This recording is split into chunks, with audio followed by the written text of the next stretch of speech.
Good morning, ma'am. Good morning, sir. I'm Mary Grace Calvito, 43 years old, single parents. I have two sisters and I am the eldest in the family. I have one son and one daughter. I work in Taiwan as domestic helper for 12 years. When I arrived in Taiwan, I took care 2 months old baby and then two children.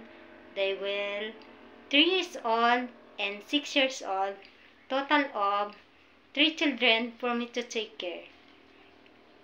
I worked together with another Filipino maid.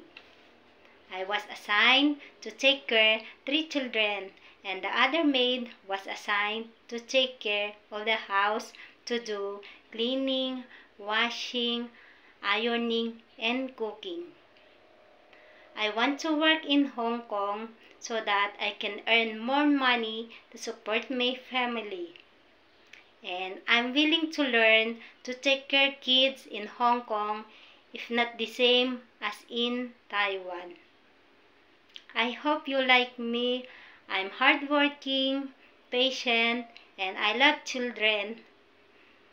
Please give me a chance to work in Hong Kong. Thank you.